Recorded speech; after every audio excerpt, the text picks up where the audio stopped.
We stand for the Gospel reading.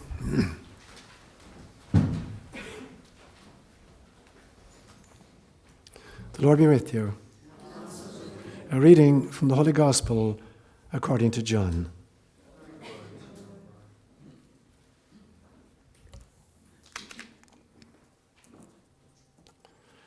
Do not let your hearts be troubled.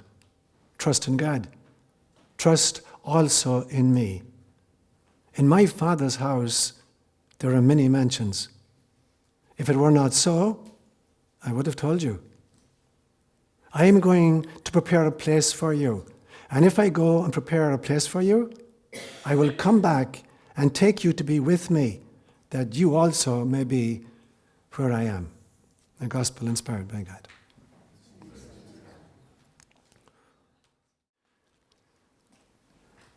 If you're writing a dissertation or a thesis or any kind of scientific paper, and you depend completely on a single source, and you use this source only, it's called plagiarism. If, however, you use a lot of different sources, it's called research. And so when you look at the history of religion, you can either accuse religions of being plagiarists or researchers, because all subsequent religions build upon and incorporate the great insights of the previous ones. And this is very true of the weekend we're just celebrating this weekend. Yesterday was Halloween, today is the Feast of All Saints, and tomorrow is the Feast of All Souls. But this weekend, in fact, was borrowed by the early Christian community straight out of the Celtic world. They borrowed it, they began to borrow it in the 2nd century from one of the church fathers called Tertullian. And then it made its way into the West. That was over in the East, in Greece. It made its way to the West in 988. And then in the 13th century, the Catholic Church made it formal. But it began with the Celtic feast, which is called Samhain. Now, in the Celtic calendar, there are 4 great feast days in the course of the year. The first one is on the 1st of February and is called Imbolc. And the second one is the 1st of May and is called Bealtaine. And the third one is the 1st of August and is called Lunasa. And the fourth one is the 1st of November and is called Samhain. And there are 4 great periods in the Christian in the Celtic calendar. Now, in Irish and in Gaelic, we have a term which is called a ÓLaoire. It translates as a thin place. It is a physical location in which the veil between the physical and the metaphysical, between the mystical and the mundane, is diaphanous, and we get to be able to see through. In the Celtic world as well, there weren't just thin places, physical locations that had this kind of energy. There were times of the year that had that same kind of energy. And these 4 great feast days were such times, so you could call them thin times. There are times in the calendar when the veil between the mystical and the mundane is diaphanous, and lots of energy passes from one side to the other. Now, the interesting thing is that, although I mentioned them in chronological order according to the West, so the 1st of February, the 1st of May, the 1st of August, and the 1st of November, they don't happen like that in the Celtic calendar. In the Celtic calendar, the beginning of the year is Samhain. So the year begins in darkness. For the Celtic mind, darkness is the feminine, it is the mystical, it is the womb out of which everything emerges. So the darkness has to come before the light emerges. So the first half of the year for the Celts is in darkness. There's less light. And then it's this darkness, this mystery, this feminine face of God that gives birth to the light. Now in the West we have the opposite. We think somehow that the day begins with light and then somehow the darkness swallows it up, gobbles it up and destroys it until the next morning the day kind of resurrects itself again and starts from scratch. The Celts had a very, very different notion. And so for the Celts as well, the day began at what we would call 6 p.m. in the evening. So the day began with the dark period, the mystery, the feminine womb out of which light would eventually emerge at 6 a.m. And the Hebrews had the very same notion. In the Hebrew calendar, the day begins at 6 p.m. the evening before, according to our dispensation. So there's a very, very different feeling in the Celtic world. So that's what we're celebrating. So yesterday, today, and tomorrow are really borrowed from the Celts. And it's the Celts showing that all light is birthed out of darkness. All life comes out of death, in a sense. And that's what I'm going to celebrate this morning. So this morning, I'm going to make that the theme of the homily. I want to talk about death giving birth to life, or death giving birth to light. And I'm going to make 5 quick points this morning when I talk about this. I'm going to talk firstly about, going back again to the Celtic calendar, I'm going to talk about the notion of indulgences. What is the history of indulgences? And then secondly, I'm going to talk about the notion of the communion of saints. And thirdly, I'm going to talk about the concept of reincarnation. Fourthly, I'm going to talk about what is the real meaning of death. And then fifthly, I'm going to talk about our good friend, our mother, our friend, Rosemary Wallace, and dedicate the final section of the homily to remembering Rosemary. So that's what I'll do this morning in 5 steps. So the first one then, I will look at this notion of indulgences. If you were raised Catholic, you remember that on November the 2nd every year, there was a tradition where if you ran into the church and you said, an Our Father, a Hail Mary, and a Glory be to the Father, for the Holy Father, the Pope's intentions, you could spring a soul out of purgatory. And you'd rush outside the door, take a deep breath, go back in again, and repeat the exercise. And as quickly as you could get in and out, you were springing souls out of purgatory. Now, the faster you could say the Our Father and whatever, the more souls you got out. So obviously God wasn't into quality, God was into quantity. So we'd be rushing in and out for hours, trying to spring as many souls as possible. Now, this was a weird kind of a notion. But when you trace the origins of it, it started off as a beautiful concept. It goes way, way, way back to the beginnings of Christianity. And the thinking behind it was this. If somebody was a sinner in some way, they committed some kind of a grievous sin, or for instance, that they became, they abandoned the faith, the early faith, and now they want to come back into the Christian church after several years. They could be forgiven the sin, but there was still penance that needed to be done. It was called the temporal part of the sin. They had to come back and do penances, sometimes lasting for years. So depending on whether you had been a renegade and left the church completely, the Jesus movement, you might have to do 4 or 5 years of penance, which consisted of maybe fasting 3 days every week. So it was really, really, really rigorous. Really difficult for people to get kind of back into, to be communicated with again. They were excommunicated. They were thrown out of the community because they were sinners. And to be reintegrated to the community, they could be forgiven in the sacrament of penance, but there was still penance that needed to be done over several years. Now, if there was somebody awaiting death as a martyr, somebody was scheduled to be killed in the next week, to be thrown to the lions or whatever, if that person had enough compassion, they could appeal to the church and say, I want the merits of my martyrdom to be applied to this person so that you can commute their sentence. So instead of having to do penance for 4 years, they may have to do penance maybe for 2 years. So it was a notion that was birthed in this extraordinary compassion, where somebody who was generating a lot of grace and a lot of merit through a forthcoming martyrdom could apply that to an existing sinner and commute their sentence. So that's actually how indulgences started off. But inevitably, like everything else, it gets corrupted. So by the 4th and 5th century, there aren't any martyrs anymore, because now the Catholic Church is in charge of the Roman Empire. So now there's kind of the bank account is dry. So what are we going to do now with the sinners? How do we begin to commute their sentences?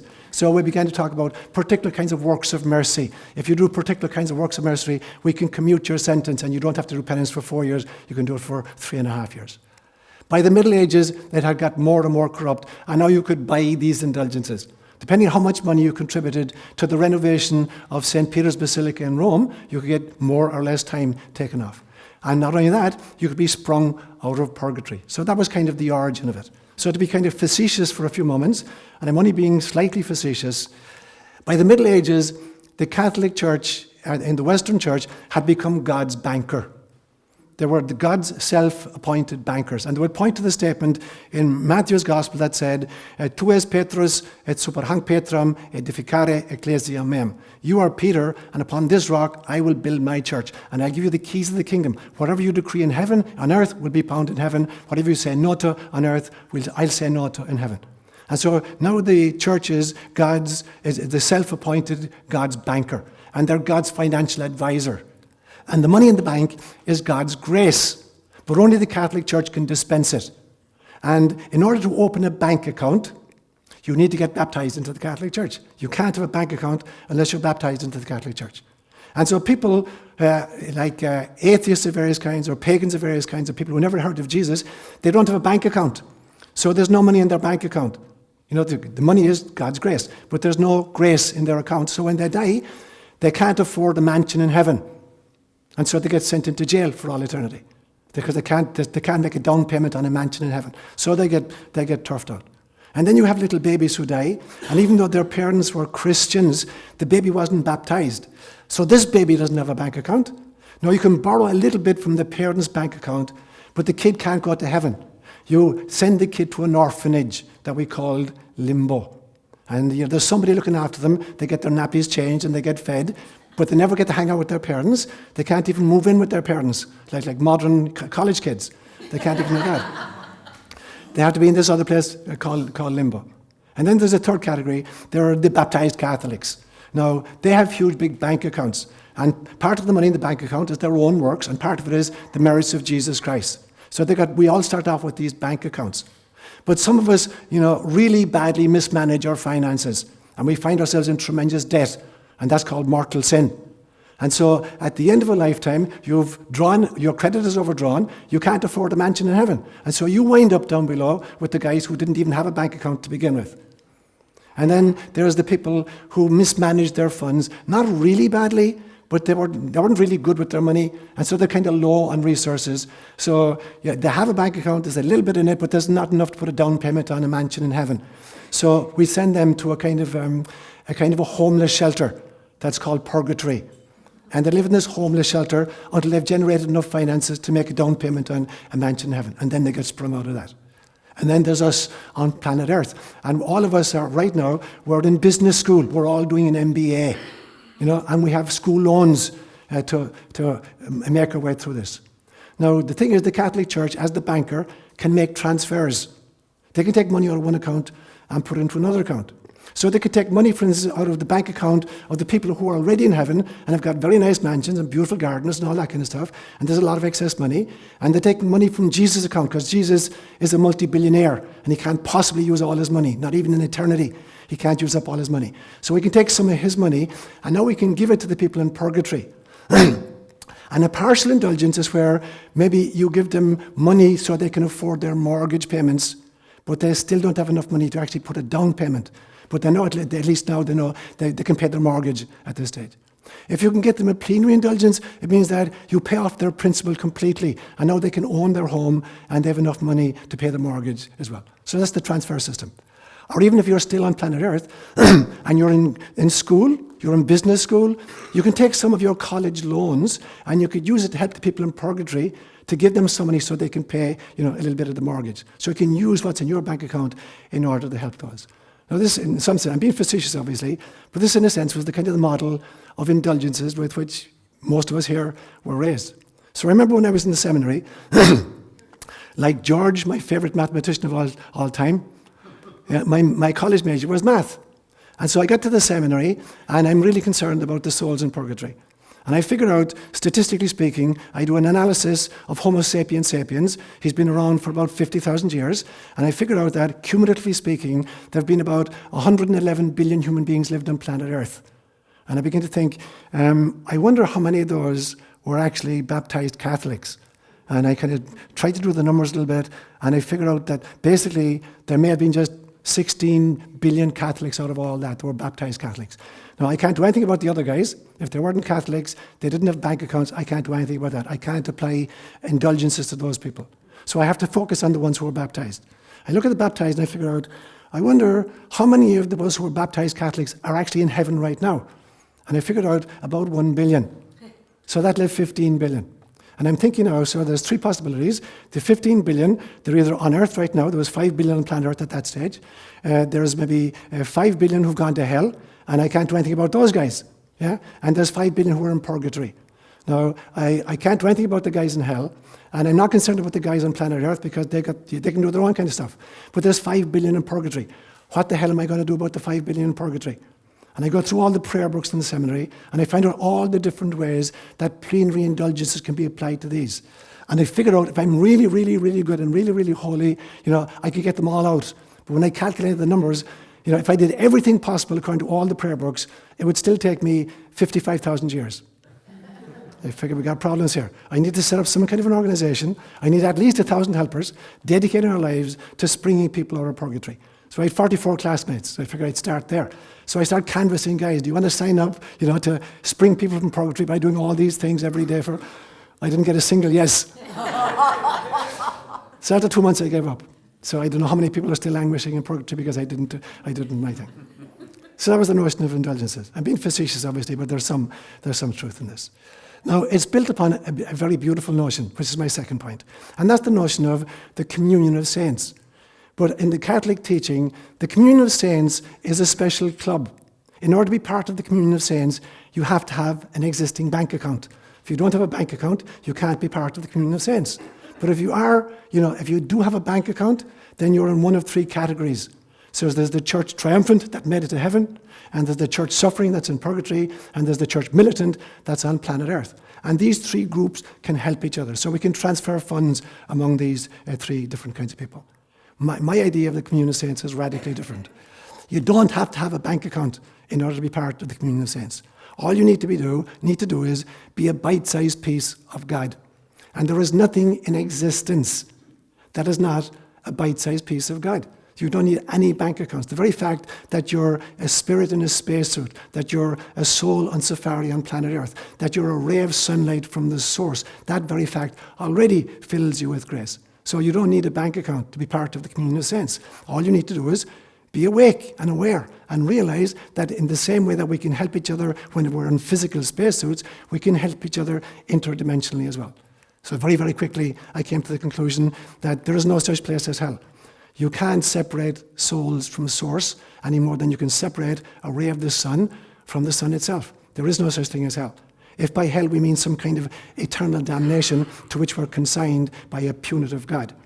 There is hell, however, in the way in which we intrapsychically create anxiety for ourselves, or interpersonally or sociologically create situations, financial situations, or military situations, or economic situations that force people to live in extraordinary circumstances.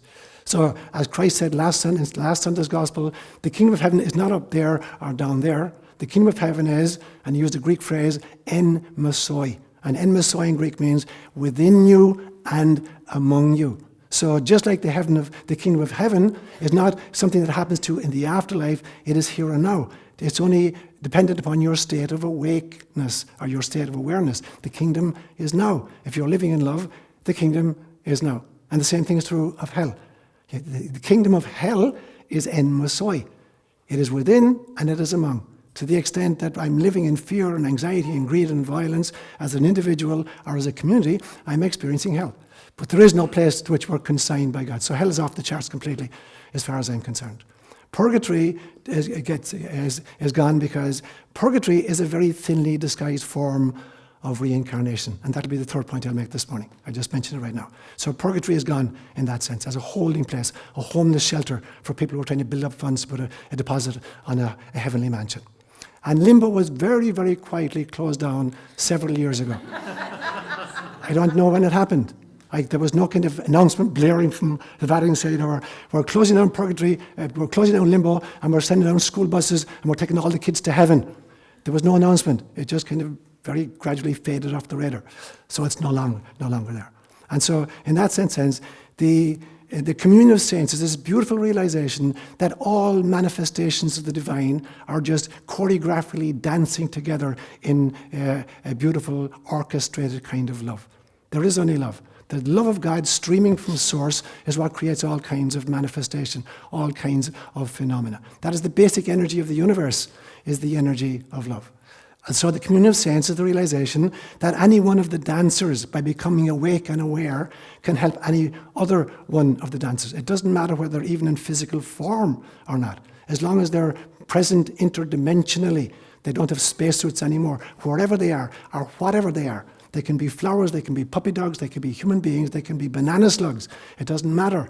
If you're feeling love for these people, everybody benefits from it. So the notion of the communion of saints then is not this notion that it's only belonging to kind of card-carrying account holders, but it's the birthright of everything that exists to be in this love dance with God. That's my second point.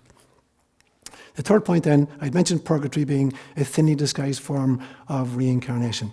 So in actual fact, in the early church, reincarnation was accepted. It was only thrown out in the year 553 AD at the Second Council of Constantinople. And it wasn't even thrown out per se. It was thrown out it's like throwing the baby out with the bathwater. There was a church father who lived earlier, a guy called Origen, who had many, many different writings and many different theories. And at the Second Council of Constantinople, all his works were anathematized. So everything he said and did and thought was thrown out, including reincarnation. He was a big proponent of reincarnation. But they didn't even discuss that as a topic. It just got thrown out with all the rest of his library. When you actually go back to the teachings of Jesus, there's graphic evidence, in my opinion, that Jesus subscribed to a theory of reincarnation. Certainly Judaism, right now, mystical Judaism, still subscribes to it. So there's a great story in John's Gospel in chapter 9, where Jesus is coming out of the city of Jericho. And there's a blind man sitting at the gates, and he's been born blind. He's been there since birth, and everybody knows him. He's called Bartimaeus, the blind beggar of Jericho. Everybody knows this guy. And as Jesus and his disciples are coming out of the city, they see him, he's sitting there begging for alms. And just kind of quizzically, one of the disciples says to Jesus, explain to us, why was this man born blind? Was it because of his parents' sin or because of his own sin? Now, that question doesn't make any sense unless they were believing in some kind of reincarnation. How could a man be born blind because of his own sin, unless there'd been a previous incarnation in which he screwed up? So in the thinking of the time, reincarnation was a real possibility. In Matthew's Gospel, there's this great story, I think it's about chapter 17, where it's the transfiguration scene, and Christ is on the mountaintop with Peter, James, and John, and he has this really powerful vision. And the vision is so powerful that it actually manifests, and the other three can see it as well. And he's talking to Moses and Elijah. Now, Moses had lived 1,250 years before Jesus, and Elijah had lived 800 years before Jesus. Moses died, but Elijah did not die. Elijah allegedly was taken up into heaven in a fiery chariot. And according to the scriptures, he would have to come back again before the Messiah would appear. So they're coming down from the mountain, the three disciples and Jesus, and they're questioning him. And they say, why is it that the scriptures say that Elijah has to come back? And Christ gives a very interesting reply. He says, Elijah has already come back, and they didn't recognize him. They did with him what they wanted to. And Matthew, in parenthesis, adds here Jesus was talking about John the Baptist. So in Jesus' teaching, John the Baptist was Elijah come back to life in some way. There's another one, a kind of more esoteric teaching, where at one stage, all the disciples who've left their homes and their fishing nets and their boats and their wives and their kids, and they're following Jesus, and they want to find out what they're going to get for it. When is the payback time? And they say to Jesus, we've left our wives and our kids and our families and everything else. What are we going to get out of here? And Christ says very famously, I guarantee you, anybody who leaves father or mother, or wife or children, or home for my sake and the sake of the gospel will receive many more fathers and many more mothers and many more wives in the present life and in the world to come, life everlasting. Now, was Christ promising polygamy to the people who follow them? Get rid of your wife for the moment, and I guarantee you we'll get you a harem down the road somewhere. He's not saying that, obviously. He's obviously saying that if we have the ability to dedicate all our resources and all our relationships to the pursuit of the kingdom of heaven, including our children and our spouses and our finances, whatever, it's not that you have to give them away and detach from them, but it means that you have to find God through all of these modalities. You've got to find God through your resources. You've got to find God through your relationships. And in that sense, then, you get many, many opportunities for the soul to learn how to perfect love in relationships, in resources, in finances, in homes, in wives, in children, in fathers or mothers, whatever. If you have the courage to pursue the kingdom of heaven, you get many chances to have many fathers and many mothers and many wives and many kids until you get it finally that the only thing that works is love. And then karma becomes a very different concept. Karma is no longer the notion that we're punished in subsequent incarnations for mistakes we made in previous incarnations.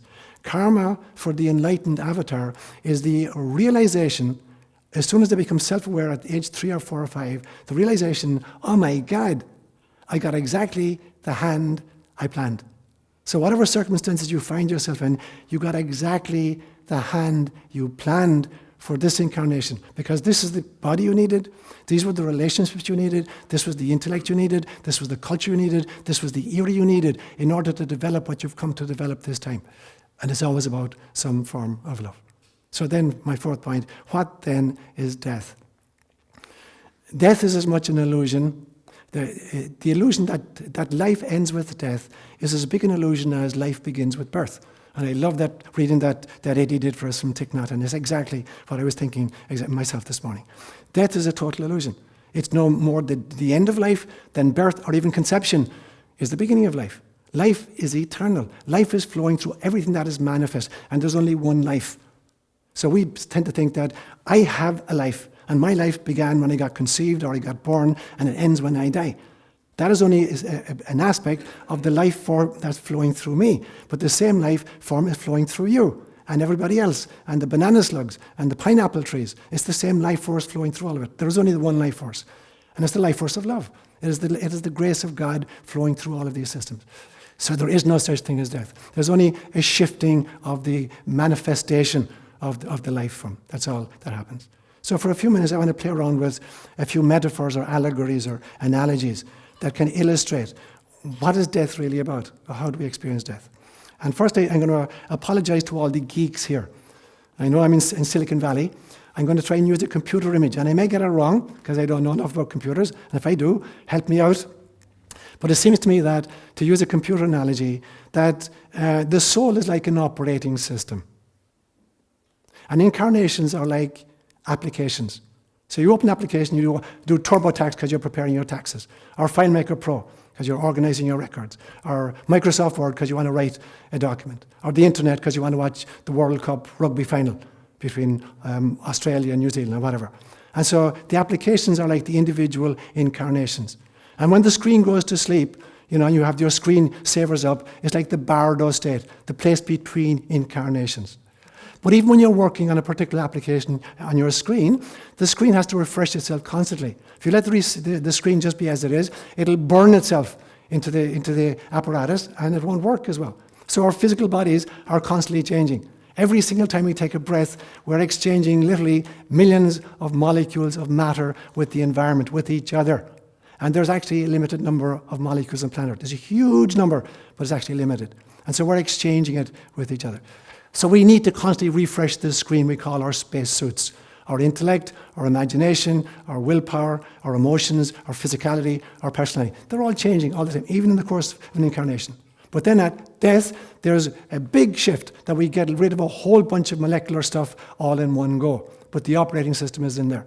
You can now open a different application using the same operating system. So you're working on TurboTax, now you want to work on Microsoft Word. And so you shut down TurboTax, that's the end of that incarnation, and you open up Microsoft Word, and that's the beginning of another incarnation. But the same operating system is driving them on. How many computer errors have I made? Pretty good? Yeah, think it's good? Great, brilliant. Let me use a second image. I live up in the middle of the woods up in Healdsburg. I've lived up there for 21 years. I spend half of my week up there and half of my week down here. And initially I lived in a little log cabin that was built in the 1880s. And had a little fireplace, a Scandinavian design called a wood-burning stove called a jodel, J-O-T-U-L, jodel. And where I live in the middle of the forest, there's always lots of trees down, particularly madrona trees and oak trees. And so at the beginning, on Samhain every year, I'd go out with my chainsaw and I'd cut up chunks of madrona, and then I'd split them with my axe, and then I'd burn them throughout the winter. And by in bulk, by February the 1st or whatever, I had a few tins of ashes. And it was always amazed me, how did I take a huge big madrona tree and reduce it down to a few buckets full of ash? And then I realized I wasn't reducing it to a few buckets full of ash. 60% of the bulk of a tree is carbon that's been taken from the sun through photosynthesis. So 60% of the actual bulk, is carbon molecules. And when you burn it, they get released back as heat and as light. And what's left over is what the Mother Earth contributed, nitrogens of various kinds. So the burning of the firewood was like the death process, in the sense that I was releasing back to the sun what belonged to the sun, heat and light. And I was releasing back to Mother Earth what belonged to Mother Earth. So in some senses, heat and light represent consciousness and compassion. And so the burning the firewood of your life is about releasing compassion and love into the world. And respecting planet Earth is giving back to the earth what belonged to the earth. And so you don't get reduced down to a bucket full of ash. And if somebody is cremated or buried in the ground, what you're doing is you're returning to Mother Earth that which Mother Earth contributed to incarnational experiences, and you're giving back to Father Sky what Father Sky contributed to this incarnation. So that'll be a second image. And a third image might be this. If you want to build yourself a house, the first thing you have an idea in your mind what kind of a house you want. The second thing is you got to draw a blueprint, give you some idea of how it's going to look. Then the third thing is you have to assemble materials. And then fourthly, you have to bring in some kind of a labour force. And you put these four pieces together, and eventually you actually get to live in a three-dimensional dwelling. Now, in some senses, the soul is like the idea that comes in. And the blueprint is like the astral or the etheric body that provides the template for construction. And the materials are like, the carbon and hydrogen and oxygen and nitrogen that we take from our environment. And then the labour force is metabolism. And these four forces together, they build us physical bodies. But imagine that you had, for instance, let's say you had a brick house, and that your brick house consisted of 100,000 bricks. And every 10 minutes you go outside and you pluck a brick out of the wall and you toss it into the back garden. And you go to your front garden and there's a pile of bricks out there, and you pick up one of those bricks and you insert it into the hole. At the end of several years, there wouldn't be a single brick left in the house that was there 7 years before. But the house looks the same, because you're doing it according to the same blueprint. The blueprint is the soul. Now, the interesting thing is, the bricks that you're throwing in your backyard, the guy who lives behind you is picking up, and he's putting them into his house. And the bricks that you picked up in your front yard were originally belonged to the guy who lives in front of you, and you're borrowing his bricks. So in actual fact, there's a limited number of molecules on planet Earth. It's a huge number, but it's limited. So we constantly recycle them. So I guarantee you, there are people sitting in this church this morning who have molecules in their physical spacesuits that once were in the spacesuit of Jesus Christ. And there's some of us sitting here who have molecules in our spacesuits that once belonged to Genghis Khan. So we're redistributing these molecules. So we can't be the physical stuff. We can't be that, because they're changing constantly. So who are we? We are the organizing principle. We are the blueprint that orchestrates and assembles material and builds it according to a particular model.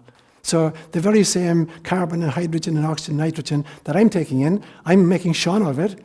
Joe said Owen is making Joe out of it. And the very same carbon and hydrogen and oxygen and nitrogen that I'm taking in and making a human being out of, my dog is making a dog out of.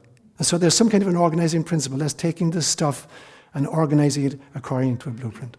So death is the realization that we're transitioning merely from one manifestation, one idea the soul has, to another idea the soul has, or another phase that the soul has, which I want now to finish with a tribute to Rosemary, whom I had the privilege of meeting in 1987 when I came to the States first. So one of the first people I met in the parish was Rosemary Wallace. And I was amazed at her humour. She had a very interesting style of humour. All of you know that. Very interesting style of humour. But what really, really impressed me about Rosemary was that as a woman, she was 70 years old, almost 70. She was born in 1925, was it? 25.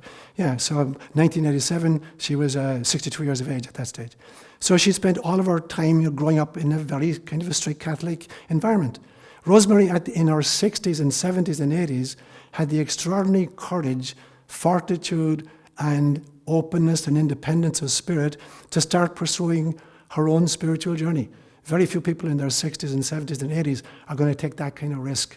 If you've been raised in a very, very kind of strict style of religion, to break out of that and start thinking for yourself in your 60s, very few of us have the courage to do that. Rosemary did that in spades, and I watched how she grew over that period of time, making decisions again and again to think for herself and to question old stuff that she and I had been brought up, and to forge her own path. So I really respected the extraordinary courage of this woman, to go, where others had failed to go or been afraid to go. That in her 60s and 70s and 80s, she had the courage to really think about what truth was, what God was, what spirit was, and to pursue that. How many other people of Rosemary's generation would have wanted a reading from Thich Nhat Hanh at their Catholic Mass? Very, very few. So that was, that's part of the extraordinary courage of this woman. And one of the things I saw about her, I'm sure her kids experienced her differently, but for me she was a really, really gentle woman. I'm sure she was a tough mama at some stages, yeah. But she had this really extraordinary gentleness, and she never looked, even in her 60s, like she was over 40. She had this translucence that came through, this kind of almost like innocence about her that radiated through her very countenance. Up to the last, I didn't meet her for the last year of her life because she'd moved over to the East Bay, but even the last time I met her, she was 89 at that time. And there's the same, transcendent luminescence that flowed through her visage. So I always think of her as a gentle soul. So I want to finish the tribute to her by singing a hymn that I sing on special occasions for people, I believe, that represent this. And it's a hymn called Gentle Woman. And it's dedicated to Mary, the Mother of Jesus. But there are some women whom I have met in the course of my life, who really radiate that same kind of energy. So I'd like to finish my tribute by singing that hymn and dedicating it to Rosemary. Gentle woman, quiet light, morning star so strong and bright, gentle mother, peaceful dove, teach us wisdom, teach us love. You were chosen by the Father, you were chosen for the Son, you were chosen from all women, and for woman, gentle one, gentle woman, quiet light, morning star so strong and bright, gentle mother, peaceful dove, teach us wisdom, teach us love. Blessed are you among women, blessed in turn all women too. Blessed they with peaceful spirit, blessed they with joyful heart. Gentle woman, quiet light, morning star so strong and bright, gentle mother, peaceful dove, teach us wisdom, teach us love, teach us wisdom, teach us love.